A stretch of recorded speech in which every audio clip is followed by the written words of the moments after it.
Go away, you useless wife who can't even do chores. I sat on the floor, feeling small and insulted, while my mother-in-law stared at me angrily. We don't need you. You always look sad. You're just a burden. My sister-in-law, who never helped at home, said mean things. Wait a second, Mauris. Your mom and sister are being too mean. I tried to say, but before I could finish, even my husband Mauricio looked disappointed in me. My mom and sister are right. I don't need a wife who can't do chores and work. I have a young girl who helps part-time and is much better. Pack your things and leave, Mauricio said firmly. All three of them kept saying hurtful things, calling me a bad wife. I clenched my fists, feeling angry. After using me all this time, how could they be so mean? Just you wait. I'll make sure you all get what's coming to you. But I looked at the three of them and said without changing my expression, fine, I'll leave. The family that's been putting everything on me will see what happens next. My name's Eleanor. I'm 32 and a working wife. Nowadays, many women work after getting married. And I've kept working at the same company I joined after finishing college because I enjoy it. One morning, while I was getting ready for work, Mauricio asked me, "Hey Eleanor, can you handle this? Tax season is coming," and he handed me a bunch of receipts and invoices. Again, "You should handle the shop's accounting." Mauricio avoided eye contact. "You know I'm better at it, so please." I married Mauricio 5 years ago. He used to work at a restaurant where I'd sometimes go. After a few dates, we decided to get married. Now, Mauricio has his own cafe, but he leaves all the boring tasks like buying things and accounting to me. As I headed out the door, my mother-in-law said, "Eleanor, I want Chinese food tonight. Can you get the ingredients?" "No, you can do it when you get back. Also, Vivian and the kids are coming this weekend. Make sure you cook something they'll like," I reluctantly replied before leaving the house. When we got married, I wanted to live just with Mauricio, but he said we should live with his mom because he was worried about her being alone. So we moved to his big family house. My mother-in-law isn't good at cleaning, and the place was a mess when we moved in. She gets money from her pension but spends most of it eating out because she doesn't like cooking. Mauricio always says that housework is a woman's job, so even though I work too, I have to do all the chores for everyone in the family. On top of that, my sister-in-law, Vivian, who moved out after getting married, often comes back home with her kids. When she's here, I have even more work to do. This morning, when I heard she's coming back this weekend, I thought, oh no, not again. And then the dreaded weekend comes. I'd love to relax on my days off from work, but instead I have to take care of Vivian's kids and cook while rushing around. Vivian drops a big news on me. "Eleanor, by the way, I'm getting divorced and moving back here with the kids next month. Just so you know." "What? Are you serious? Got a problem with that?" No, that must be hard for you. When are you moving back?" "As soon as I can." My sister-in-law is coming home with her kids. At first, I'm surprised, but then I think it might be good because Vivian used to be a housewife, so she might help with the chores. That would make my life easier. Even though we're not very close, I hope for less work and go on with my days. But I quickly realized I was wrong. Vivian, just like her mom, doesn't do anything.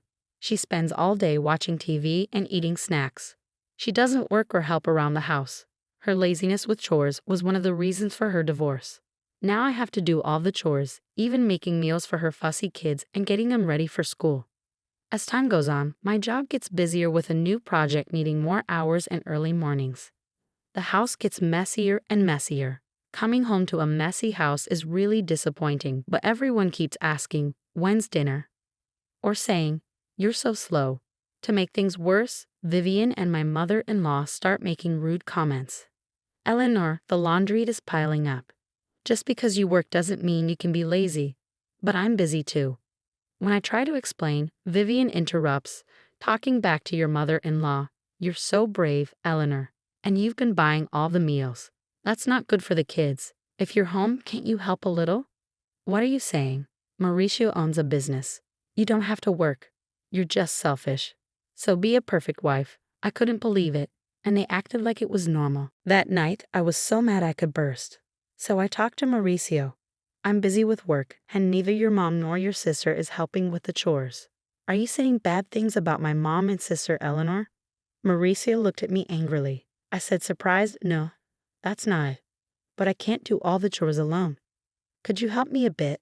I'm busy with my business. You might not get it because you have an easy job in an office, but running a business is tough. And isn't housework a wife's job? Don't expect me to help. Are you serious? Mauricio just goes to sleep, leaving me upset. But then I get an idea. I think of something good. I quickly grab my phone and order some things online before going to bed. A few days later, a bunch of new gadgets arrive. A machine that washes and dries clothes, a robot that cleans, and kitchen tools that cook by themselves. If no one's going to help me, I'll use these gadgets to make my chores easier. While the delivery guys bring in the new washer, my mother-in-law and sister-in-law arrive. You bought a new washer without asking. The old one still works. But it's old, and this will make laundry faster and easier, I argue. What's all this? A cleaning robot and cooking gadgets. Eleanor, come here. They call me to the living room, where they're sitting on the sofa, and I'm told to sit on the floor. Mauricio is there too, sitting with his mom, looking pleased. What's happening? I ask. My mother-in-law yells. What do you mean? What's happening? You spent all this money on lazy gadgets with the household money. What were you thinking? I thought it would help with chores. It's not about helping. People these days rely too much on machines, my sister-in-law adds. Exactly, Eleanor. And those are fancy items. The ones we have still work. You're just wasting money because Mauricio owns a business. She stares at me, and Mauricio agrees. But you're just making things easier for yourself. Can't you even do chores properly? I wanted to reply, look who's talking, but I stayed quiet. Finally, my mother-in-law, maybe tired of my quietness, snaps. If you can't do chores properly, you should leave. I stare at her in surprise. She stares back at me. We don't need you. Mauricio and I can manage without you. You always seem tired and unhappy. You're just a burden. My sister-in-law says like she's had enough. Hold on, Mauricio. Your mom and sister are being too mean. When I look to Mauricio for support, he looks down at me and says, they're right. I don't need a wife who can't handle chores. I look at Mauricio in shock, but he just smirks. I'm a business owner and I can spend my money however I want. I don't need a wife who spends it to make her life easier. Why would you say that? And I've been getting along with a young part-time helper. She's pretty, unlike you. Pack your things and go. Shocked by Mauricio's words, all three start criticizing me, saying I'm a bad wife. I clench my fists in anger. After using me for so long, they say this to me. Just you wait. I'll make you sorry, but I stayed calm and said, okay, I'll go. Good will be better without you, my mother-in-law said meanly, and I quietly stood up and put something on the table. Mauricio, let's get divorced. It was a form for divorce that I had prepared earlier. Tired of everything. Okay, I'll sign it. But don't regret it later. Mauricio signed the papers, and I packed my bags and moved to a temporary apartment the same day. No one said goodbye to me. I handed in the divorce papers at City Hall and rented a new place. At the same time, I accepted a promotion at work that I had been turning down because of housework, and I became a department head. I was able to move forward in my career, which I had almost given up on, and I focused more and more on my job. Happy that nobody was there to hold me back, I felt relieved about a week after leaving. My ex-mother-in-law started calling, but I was busy and didn't want to talk to someone who had called me worthless. I kept ignoring her calls. A year later, on a day when I wasn't working, she called again. Thinking it was time to sort things out, I answered, hello? Ah, Eleanor, you finally picked up. Why did you ignore me for over a year? What do you want? Well, how are you? Are you okay? I replied honestly, I'm doing great. Working hard in my own place. I got a better job and more money. I'm living well. Really? Would you think about coming back? She sounded almost desperate, and I asked, surprised, why now? We're having problems. We're running out of money. I couldn't help but smile as I said, oh? Mauricio's cafe isn't even making $11,000 in profit. Huh. And neither you nor your daughter are working. So that makes sense. Eleanor, you knew? Yes, I knew. Mauricio's cafe was only making about $800 a month in profit. I handled the money, so of course I knew. Mauricio's cafe was only making about $800 a month in profit. I handled the money, so of course I knew. Mauricio acted like a big business owner but didn't manage things properly or take care of customers. So he probably didn't know. Of course I knew. I was the one doing all the money stuff and keeping track of what we had. What? Why didn't you tell us?